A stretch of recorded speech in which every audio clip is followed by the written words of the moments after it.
Alors, bonsoir tout le monde et bienvenue à notre séance mensuelle de la MRC Domaine du Roi, dernière de 2025. Le temps des fêtes approche, le froid est arrivé avant le temps des fêtes. Mettons qu'on s'est fait un peu prendre de tôt cette année. Donc, on va y aller de ce pas dans notre ordre du jour. Deux modifications à apporter à votre ordre du jour actuellement. Trois modifications. On aurait le 5.9, l'ajout du 5.9, qui est l'avance sur la Société de l'énergie d'éolien Chamouchouane. Ensuite, on aurait le 6.2.4, autorisation de paiement des MRC dans les frais d'entretien, c'est ça? Oui. Pour les frais d'entretien de la véloroute des Bleuets, ainsi que l'autorisation de paiement pour les municipalités locales aussi, au niveau de l'entretien de la véloroute des Bleuets. Il n'y avait pas d'autre chose à ajouter. Donc, j'aurais besoin d'une proposition pour l'ordre du jour. M. Chiasson, appuyé de M. Tremblay. On vous a remis le procès-verbal du 26 novembre 2025, oui, qui était notre séance du budget. Vous l'avez eu dans les délais impartis par la loi. Vous en avez pris connaissance. Est-ce que c'était conforme à nos discussions? Si oui, j'ai besoin d'une proposition. Mme Brassard, M. Dubois, merci. En 4, on dépose aussi le résumé de la correspondance. En 5, en administration générale, 5.1, acceptation des comptes et engagements. M. Gagnon, s'il vous plaît. Oui, donc vous avez reçu là, la liste des comptes à payer qui totalise pour le fonds MRC 5 566,45 $. Également, vous avez reçu le rapport des dépenses engagées en vertu du règlement de délégation pour les dépenses, qui est le règlement 310-2023, qui totalise pour le fonds MRC 78 632,50 $, le fonds villégiature 665,70 $, le fonds TPI 292,1 pour un grand total de 79 590,21 $. Question? Commentaire? Ça va? Proposition? M. Boily, M. Villeneuve, merci. 5.2, assurance. On a besoin de l'ajout d'une protection pour le cyberrisque. Toujours, M. Gagnon? Oui, donc avec notre assureur qui est la mutuelle, la municipale via la FQM, il y a une protection là, au niveau de contre des cyberattaques. Il y a deux options au niveau de cette protection-là. Une première protection au coût de 2 500 $ et une deuxième au coût de 4 500 $. On vous recommande là, de prendre la protection au coût de 4 500 $ qui donne là, des protections là, plus de double là, que celle de l'option A. Et je vous rappelle qu'on a déjà eu là, un incident en cybersécurité en avril-mai 2023 qui avait coûté là, beaucoup plus que les primes qu'on pourrait y verser. Donc, on peut toujours être là... malgré qu'on a beaucoup amélioré nos protections en ce sens, c'est un domaine qui est en constante évolution donc on vous recommande qu'on puisse prendre cette protection-là. Un domaine qui est pour toujours à l'option risque. B à 4 500 $. Ça va pour tout le monde, oui? M. Pagé, vous en faites la proposition. M. Dumais, merci. 5.3, adoption du règlement 328-2028, l'imposition des codes-parts aux municipalités pour l'année 2026. Oui, lors de la dernière séance du 26 novembre, on a adopté les prévisions budgétaires. Donc, pour procéder là, à l'imposition des codes-parts aux municipalités pour l'année 2026, on doit adopter le règlement 328-2025. L'avis de motion et le dépôt du règlement avaient été déposés lors de la dernière séance.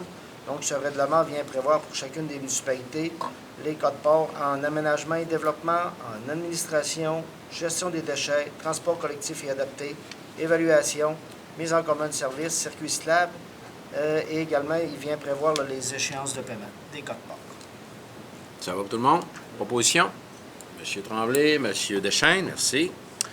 En 5.4 maintenant, adoption du règlement 329-2025, le taux de taxe et tarif de compensation pour les services en territoire non organisé. Oui, donc pour le TNO, dont le budget a également été adopté lors de la séance du 26 novembre, on doit adopter le règlement 329-2025 qui prévoit les taux de taxes foncières qui est établi à 75 cents du 100 et les taux de taxes d'ordure pour le secteur branche ouest qui est à 45 $ pour les saisonniers et 89 $ pour les permanents. Donc, il y a eu avis de motion et dépôt du règlement lors de la dernière séance. Proposition. M. Chiasson, M. Tremblay, merci. En 5.5, le renouvellement de l'adhésion à la Fédération québécoise des municipalités pour l'année 2026. Vous savez que la MRC Domaine du Roi agit à titre de payeur au niveau de l'association de la FQM et on le répartit là, dans vos municipalités. Vous avez les montants qui sont affichés là, dans votre fiche.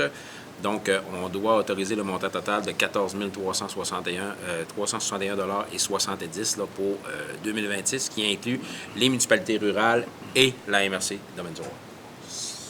Ça va? Proposition? On fait la proposition. Jean-Philippe, peux-tu? Oui. M. Boutin et M. Privé, merci. Maintenant, renouvellement pour celle de l'Union des municipalités du Québec. Nous faisons partie également au niveau de la MRC de Domaine-du-Roi de l'Union des municipalités du Québec et les frais d'adhésion sont de 859,59 $. Donc, la somme est prévue au budget également. Proposition, Mme Brassard, puis M. Dubois, c'est 5.7, affectation 2025 du surplus accumulé de la MRC de Domaine-du-Roi. Oui, on est en fin d'année. Au niveau des prévisions budgétaires, on avait prévu, afin d'avoir un budget équilibré, avoir certaines affectations à partir du surplus accumulé. Et il y a eu quelques décisions également de prises dans l'année qu'on doit là, confirmer les financements par le surplus accumulé.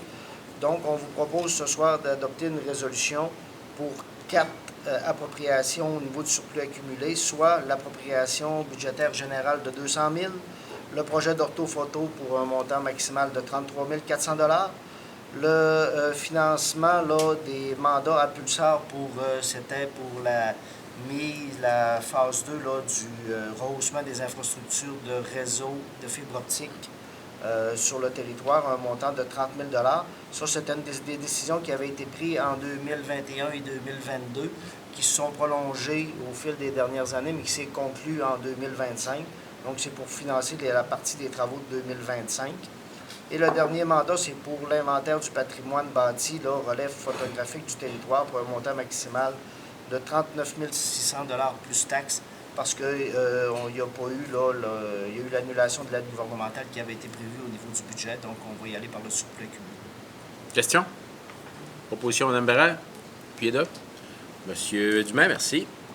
5.8, affectation 2025 du surplus du TNO maintenant. Oui, au niveau du TNO, on vous propose là, une affectation là, de 25 000 $ pour la contribution de la MRC là, à la Société d'énergie éolienne Chamouchouane, qui est l'OBNL, qui vise là, le développement des projets éoliens sur notre territoire. On avait déjà, par la résolution 2025-58, autorisé un premier 25 000 $ via la signature innovation. On a besoin là, de mettre un 25 000 $ supplémentaire qu'on vous propose de prendre via le surplus accumulé du TNO, puisque le projet va être localisé en grande partie en TNO. Mme Brassard, puis de M. Tremblay, merci. 5.9, avance sur la Société d'énergie éolienne Chamouchouane. Oui, c'est une résolution du même en continu avec ce qu'on avait adopté lors de la séance d'octobre. Pour l'OBNL que je viens de vous faire part, il y a des frais d'honoraires professionnels pour le développement de ces projets-là. Comme la société n'était pas encore constituée, elle vient de l'être là, tout récemment, mais on a reçu des factures complémentaires là, de nos ressources professionnelles, notamment au niveau de firme avocat, pour nous accompagner là, dans cette démarche-là. Donc, on doit autoriser là, un déboursé supplémentaire d'une somme maximale de 35 000 $. Cette somme-là nous sera remboursée par la Société d'énergie quand elle sera opérationnelle. Donc, ça prend une autorisation en ce sens pour le débourser. M. Dubois, puis de M. Pagé, merci. Merci, M. Gagnon. Aménagement du territoire, 6.1.1, approbation de la résolution 24-115-12, Ville de Saint-Félicien maintenant. Donc, on a reçu le 27 novembre dernier de la Ville de Saint-Félicien la résolution là, en question. Donc, ça vise là, à permettre la construction d'un projet d'habitation résidentielle d'environ 30 logements répartis dans 5 immeubles multifamiliaux. Donc, ça vient là, se mettre en place là, sur les terrains. Vous avez probablement vu ça dernièrement dans les nouvelles là, sur l'ancienne résidence Amel à l'entrée de la Ville de Saint-Félicien. Donc, la Ville là, utilise le pouvoir extraordinaire qui est prévu à la loi sur l'aménagement et l'urbanisme, et la MRC, là, comme c'est prévu à la loi, doit approuver la résolution. Donc, on a analysé la résolution de la Ville et le projet, et c'est conforme au schéma d'aménagement. Donc, vous pourriez, là, ce soir, approuver la résolution transmise. M. Dumais, M. Tremblay, merci. 6.2, adoption du projet de règlement 325-2025, modifiant le schéma d'aménagement et de développement révisé. Oui, donc ce soir, là, on vous dépose le projet de règlement 325-2025. Ça vise en fait à modifier le schéma d'aménagement et plus particulièrement là, les limites du périmètre d'urbanisation de la municipalité de Saint-Prime. Ça vise à permettre là, le développement du nouveau quartier Virtuose là, que la Ville souhaite mettre en place là, pour se donner là, un certain potentiel au niveau résidentiel. Donc, on parle d'un ajout de 145 nouveaux emplacements des fins résidentielles et 6 emplacements commerciaux. Donc, tel que c'est prévu à la loi, là, copie du projet de règlement pourrait être transmise à la ministre des Affaires municipales pour avis. Donc, ce soir, là, vous pourriez procéder à l'adoption du projet de règlement là, tel que présenté. Proposition. M. Chiasson, Mme Brassard. 6.1.3 maintenant, avis de motion, règlement 325-2025, modifiant le schéma d'aménagement. Oui, donc c'est l'avis de motion là, pour le projet de règlement que je viens de vous présenter. J'ai besoin d'une personne pour déposer l'avis de motion. M. Boily, merci. En 6.1.4, adoption de projet de règlement 326-2025, aussi au niveau du schéma d'aménagement. Oui, donc une autre modification du schéma du côté de la municipalité de Saint-Prime. Cette fois-ci, ça vise à agrandir le périmètre d'urbanisation de la municipalité pour permettre le développement là, ou l'agrandissement des usages industriels qui sont reliés à l'usine Résolu, l'usine d'aboutage là, plus précisément. Donc, ça vise à agrandir la cour d'entreposage et à permettre également là, de se donner accès à la voie ferrée. Donc, vous pourriez ce soir là, adopter le projet de règlement et autoriser sa transmission à la ministre des Affaires municipales pour avis. Proposition de Mme Brassard et de M. Deschênes, merci. 6.1.6, adoption du projet de règlement 327-2025. On est à 6.1.5, c'est l'avis de motion. Oh, excusez, dépôt d'avis de motion pour le projet de règlement 326-2025. J'ai besoin d'une personne pour déposer l'avis de motion. M. Chiasson, merci. Là, on est au projet de règlement 327-2025, M. Oui, Bouchard. donc une dernière modification au schéma d'aménagement. Donc, cette fois-ci, là, ça vise à apporter plusieurs modifications différentes au contenu. Donc, ça permettra notamment là, d'agrandir une aire agroforestière du côté de Lac-Bouchette. Ça va permettre également les unités d'habitation accessoires attachées en affectation de villégiature. Également permettre l'ajout d'un logement accessoire dans une résidence qui a des droits acquis en zone agricole. Puis, on va venir également modifier là, la terminologie qui est associée à la définition de maison mobile. Donc, ce soir, vous pourriez procéder à l'adoption du projet de règlement tel que présenté et autoriser sa transmission à la ministre des Affaires municipales également. Puis, il va y avoir une assemblée de consultation. Oui, il y a des assemblées de consultation prévues là, à la séance de janvier pour les 3 projets de règlement que je viens de vous présenter. Ici, à la mairie de Roberval. Absolument. Proposition, Mme Bérère, M. Villeneuve, merci. Et j'ai besoin de quelqu'un pour déposer l'avis de motion maintenant. M. Pagé, merci. Donc, on est à Véloroute des Bleuets, 6.2.1, libération finale de retenue. Aménagement d'une piste cyclable tronçon 12A Normandin. Oui, donc suite à la construction de la piste cyclable du côté de Normandin en 2023, on a le surveillant de chantier là, qui a déposé sa recommandation pour la réception finale des travaux. Donc, ce soir, vous pourriez autoriser là, la libération de la retenue finale à l'entrepreneur Excavation Michel Paradis pour un montant de 30 524 plus les taxes. 30 200. Moi, j'ai 30 524, puis dans la verbalisation, c'est 254. Ah, Une petite erreur de frappe. il y a une inversion quelque part. Oui. Donc, proposition, M. Pagé, Mme Bérère, merci. 6.2.2, autorisation de paiement, contrôle des matériaux, projet 16A, Péribonca Sud. Oui, donc dans le cadre du projet de construction de la nouvelle piste cyclable du côté de Péribonca qu'on a réalisé l'automne dernier, ce soir, là, vous pourriez accepter là, le paiement en globe d'une facture au montant de 13 769,84 plus les taxes. Proposition, M. Boily, M. Tremblay, merci. 6.2.3, décompte numéro 3, aménagement d'une piste cyclable, toujours dans le même tronçon. Oui, donc dans le même projet, on a reçu le décompte progressif numéro 3 pour lequel Excavation Ouellette demande un paiement de 49 108,73 plus les taxes. Donc, ça correspond à l'avancement réel des travaux en date du 3 décembre. Puis, ça inclut également là, la libération de la retenue provisoire de 5 pour un montant de 29 795,89 plus les taxes. Si j'additionne les deux montants, ça ne donne pas 90 000 taxes incluses. C'est parce qu'en bas, il y a OK, les taxes incluses. OK, la touche a été montée. Proposition. Monsieur Privé, appuyé de M. Dumais, merci. On est à l'autorisation de paiement 6.2.4 pour les frais d'entretien au niveau de la MRC. Oui, donc suite là, à l'obtention de la subvention pour l'entretien de la véloroute des Bleuets pour l'année 2024, on a complété là, toutes les étapes de reddition de compte et on a reçu là, la confirmation du ministère des Transports là, que le dernier versement nous serait acheminé dans les prochaines semaines. Donc ce soir, là, le Conseil pourrait autoriser le versement des montants à chacune des MRC pour qu'ensuite là, les MRC puissent les reverser à leur municipalité. Donc, c'est une enveloppe totale de 274 363 qui va être répartie là, entre les 3 MRC. Proposition. M. Pagé, M. Boutin, merci. Et une autorisation pour les paiements locaux, les municipalités, dans ces mêmes frais d'entretien? Absolument. Donc, c'est le versement à chacune de nos municipalités locales là, dans le cadre là, de la subvention du ministère des Transports. Donc, pour l'ensemble des municipalités, là, on parle d'un montant total de 409 544 $. Proposition. M. Boily, puis de M. Tremblay, merci. Merci, M. Bouchard. 7.1, entente de développement culturel, appel de projet. Mme Brassard. Oui, dans le cadre de l'entente de développement culturel qui a été convenue avec le ministère de la Culture et des Communications en début d'année, au montant de 181 883, le comité culturel, dans l'exercice de ses rôles et mandats qu'on lui a confiés en cours d'année, recommande de réaliser un appel de projet du 12 janvier au 13 mars 2026 selon les modalités suivantes. Donc, dans l'objectif 1, promouvoir l'accessibilité culturelle pour tous, inclusion, mobilité et participation, il y aura 3 sous-volets ouverts. Population générale, 8 000 par projet. Jeunesse, 8 000 par projet. Aînés, 5 000 par projet. Un appel de projet également pour l'objectif 3, cultiver les liens culturels, collaboration, concertation et partenariat. Développer des maillages entre le milieu culturel et les milieux socio-économiques, la santé, l'éducation touristique, 5 000 $ par projet. Donc, le Conseil de MRC pourra autoriser l'ouverture de l'appel de projet.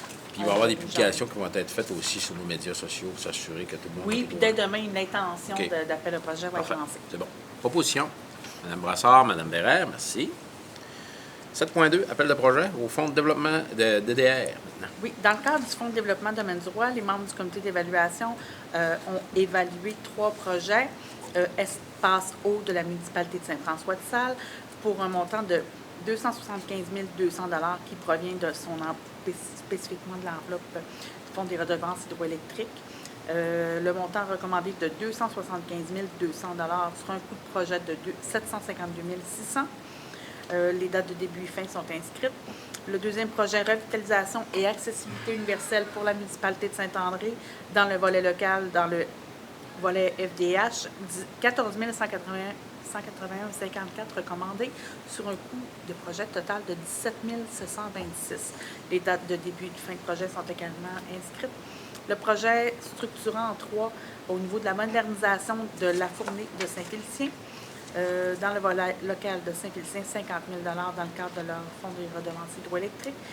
Le montant recommandé de 50 000 sur un coût de projet total de 982 765. Les dates de début et de fin sont inscrites. Pour un montant total de 339 381,54. Proposition. M. Pagé, Mme Gagnon, merci. Et 7.3, projet de circuit agro-touristique, un octroi de mandat. Oui, en vertu de la résolution 2024-314, le projet prévu dans la signature Innovation et Bioéconomie avait été déposé au ministère de l'Agriculture et des Pêches. Le dossier avait été accepté l'année passée. On a reçu une somme de 60 000, dont une contribution de la MRC de 18 141 $. Ce sont des sommes qui avaient déjà été octroyées. On fait état ici de l'avancement du projet. On demande à ce qu'il y ait une autorisation à amener le projet sur une portée régionale, qu'on sorte le projet du territoire. Autorisation à octroyer un mandat de 15 000 $ à destination Lac-Saint-Jean pour réaliser le marketing. Tout ça en respect de l'entente avec le MAPAC. Les sommes doivent être en surplus de l'entente avec destination Lac-Saint-Jean.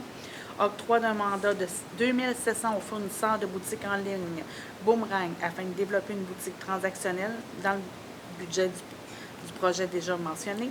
Autorisation de mandater destination Lac-Saint-Jean à devenir gestionnaire communicationnel du dossier et de gérer l'entente avec l'entreprise Boomerang. Autorisation à la MRC à signer l'entente avec la table agroalimentaire pour la gestion des relations avec les entreprises qui seront assurées par les conseillers agroalimentaires et touristiques des MRC. Enfin, autorisation à utiliser le budget du chantier tourisme qui provient de l'axe 1.1 à la hauteur de 5 000 pour le financement de l'incitatif d'achat représentant 25 par carte de 100 pour l'utilisateur, ce qui représente en fait 200 cartes pour une valeur de 25 000 Le projet sera réalisé pour la période estivale pour l'année 2026. Donc, avec l'ensemble du projet actualisé ainsi que les fournisseurs retenus, le Conseil de la MRC pourrait autoriser l'octroi de ces mandats-là et l'avancement du dossier. Mentionnons que la MRC demeure quand même gestionnaire du dossier aux fins de la reddition de comptes auprès du ministère de l'Agriculture. Puis c'est pas des nouveaux argents qu'on met. Non, ce ne sont pas des c'est nouvelles déjà fonds. des fonds qui ont été octroyés. Mis à part le 5 000 du chantier Ouais. touriste qui avait déjà été autorisé dans le budget 2026. Questions, commentaires, ça va? Non. Madame Brassard, vous faites la proposition. Appuyez de. Monsieur Deschênes, merci. En 7.4, le forfait multilatéral 2026, l'octroi de mandat et du budget également. Oui, tel que présenté lors du bilan du chantier tourisme au plénier du 23 septembre dernier, le forfait multilatéral s'est révélé un succès sur le territoire pendant l'été 2025. Le chantier souhaite désormais élargir l'initiative en intégrant de nouveaux partenaires tout autour du lac Saint-Jean, et ce, à leurs frais, bien entendu, afin de maximiser la portée régionale. Dans cette perspective, des investissements sur la plateforme de vente hébergée sur la boutique en ligne du Zoo Sauvage deviennent nécessaires. Cette mise à niveau améliorera significativement la fluidité de l'expérience utilisateur tout en permettant d'offrir l'outil à l'ensemble des entreprises touristiques de la MRC. Donc, le chantier recommande l'octroi du mandat suivant dans le cadre du budget du chantier tourisme 2025 à l'entreprise PenseWeb. C'est un montant de 11 034 C'est un montant qui avait déjà été autorisé dans le budget. Cet octroi de mandat est en adéquation avec la politique de gestion actuelle. Le chantier recommande également l'utilisation du budget CIBA pour la mise en application du forfait multi-attrait 2026 pour les entreprises participantes afin de financer, dans le fond, la différence au niveau de la valeur des billets. C'est dans le cadre du budget du chantier tourisme 2025, les résiduels. C'est pour une somme allouée pour la saison 2026, 13 851 Questions, commentaires, propositions? Madame Barret? Appuyé de M. Villeneuve. 7.5, recommandations de l'accueil touristique sur le territoire maintenant. Oui, toujours au niveau du chantier tourisme de la MRC Domaine du Roi, en adéquation avec le constat 6 de la stratégie touristique 2530, il est proposé par le chantier d'utiliser le budget ciblé à l'axe 2.3, qui est un montant de 20 000 qui était déjà prévu, pour mandater la Corporation du Parc régional de Val-Jalbert pour procéder à l'embauche d'un coordonnateur pour l'accueil volant sur le territoire de Domaine du Roi pour la période du 1er mai au 15 octobre 2026. Le projet total est évalué à 65 000, dont 25 000 proviennent du village historique de Val-Jalbert, 10 000 du Zoo Sauvage de Saint-Félicien. Le manque à gagner sera assumé par l'un des deux attraits ou un autre bailleur de fonds. Dans ce contexte, comme mentionné lors du conseil plénier de septembre 2025, voici la position du chantier tourisme en lien avec l'accueil sur le territoire. Le chantier souhaite souligner les années précédentes de projets pilotes en matière d'accueil volant réalisés par la ville de Saint-Félicien. Saluer la décision de la municipalité de la Bûchette de Péril Bureau d'information touristique à l'année, tout en appuyant la décision de l'ATR de sélectionner ce BIT comme porte d'entrée du territoire.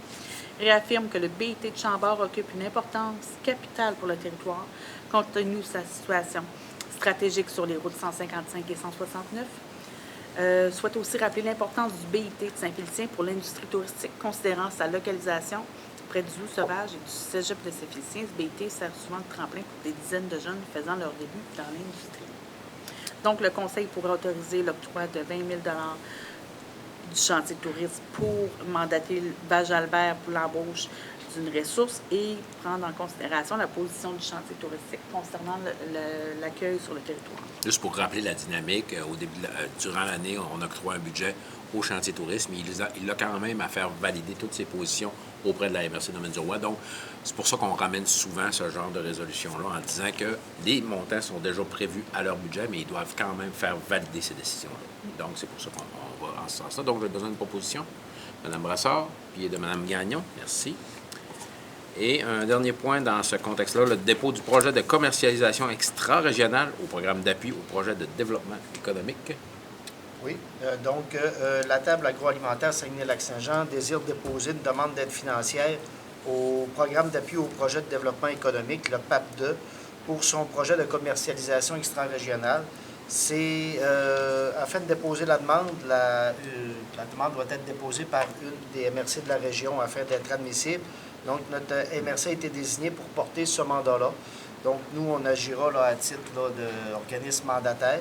Et c'est la table agro qui s'occupera entièrement de la gestion du projet, une demande d'aide financière de 525 000 donc, c'est pour autoriser là, la MRC à être porteur du projet pour la table et en autoriser les décaissements selon le budget établi et m'autoriser à signer tous les documents requis pour le projet. Questions, commentaires? Ça va? Opposition? M. Boily, M. Tremblay, merci. Merci, Mme Brassard, merci, M. Gagnon. Fonctionnement interne et logistique, adoption de la politique de travail de la MRC du domaine du Roi. Oui, périodiquement, on révise là, la politique là, de travail là, des employés de la MRC qui, afin de conserver là, Une attractivité. L'attractivité et assurer une compétitivité au niveau de la MRC. Donc, tous les changements qui sont quand même relativement mineurs ont été déposés au Comité des ressources humaines et le comité les recommande.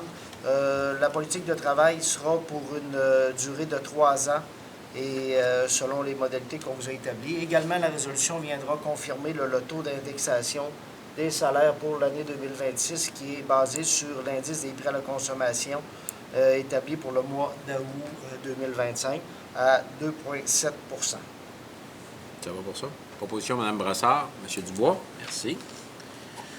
On dépose également en 10.2 le calendrier des séances et des comités pléniers pour l'année 2026. Là, vous l'aviez là, en annexe comme document. Vous avez une proposition pour le calendrier, Mme? Oui, Mme Gagnon? Il y avait une date, il y avait le 1er juillet. Trompe-tu? On est en... Est-ce qu'on regarde la fête du Canada? Oui, c'est la fête du Canada. Oui, c'est ça. On peut le déplacer. Ben, mais... Habituellement, nous, au niveau des employés, la fête du Canada est déplaçable. Là, je peux bien aller voir le 1er juillet tombe quel jour? Bien, effectivement, c'est un mardi. C'est un mardi. Donc, nous, on la prend le lundi. C'est pour ça que quand on l'avait travaillé, peut-être avec l'ancien conseil, là, on avait déposé là, la date du 1er juillet pour la conserver parce que... 1er juillet, c'est un mercredi. Ah, puis ça se peut, ça va. Ah, puis c'est le plénière. C'est la plénière? C'est rien que la oui, plénière. effectivement. C'est rien que la plénière. C'est une plénière. La Merci, plénière. monsieur le préfet, de me ramener. C'est pour ça que je dis, pourquoi qu'on fait une publique le premier? C'est Oui, c'est bizarre. En fait, là, à la limite, les plénières sont cadrées, mais on pourra les déplacer au besoin là, si on voit qu'il y a une problématique. Là, au niveau des plénières, pour les publics, c'est plus compliqué, on s'entend. Mais les publics sont toujours le mardi, sauf celle du budget là, qui est en novembre, là, qui est le troisième mercredi du mois. C'est ça? Le quatrième. Quatrième mercredi du mois. En vertu du code municipal. C'est ça, en vertu du code municipal. Donc, on vous dépose l'horaire de 2026. Dans l'année, il pourra y avoir des changements au niveau des plénières, mais pour ce qui est des publics, là, c'est quand même. Ouais. Ça va? Oui. Proposition? M. Dumaire, M. Chiasson, merci. On dépose également la déclaration des dons et avantages reçus au niveau, en vertu du code d'éthique pour ce qui est tout ce qui dépasse 200 $. C'est la mienne, d'ailleurs. Oui. Fait que vous avez eu le dépôt, vous avez eu le document de votre côté. Ça prend une proposition? Non. C'est rien que dépôt. Puis la déclaration des intérêts pécuniers également qui a été déposée. C'est un dépôt également. Oui. Donc, Santé, Services sociaux, nomination, comité de liaison au CIUS. C'est notre comité de liaison là, qui a lieu lundi matin, d'ailleurs. Oui, effectivement. Donc, depuis quelques années, là, il y a un comité de liaison qui a été mis en place là, avec les gens du CIUS. Donc, vous avez là, dans la fiche qui vous a été transmise les représentants qui siégeaient là, jusqu'aux dernières élections. Donc, ce soir, il faudrait procéder au remplacement de M. Serge Bergeron et M. Luc Gibbons au comité. On avait aussi M. Mario Gagnon, là, qui était l'ancien directeur général qui siégeait, donc qui sera remplacé par moi, à moins d'avis contraire de mon patron. Et vous pourriez, là, donc, pour remplacer M. Bergeron, M. Gibbons, procéder à la nomination de M. Jean-François Boily, maire de Robertval, et de Mme Pamela Gagnon, qui est conseillère pour la ville de Saint-Félicien. Ça va pour ça? Proposition? Madame Brassard, M. Pagé, merci. Période de questions? Pas de questions? J'aurais besoin d'une proposition pour la levée de l'Assemblée. Monsieur Boutin, Fais la merci. proposition.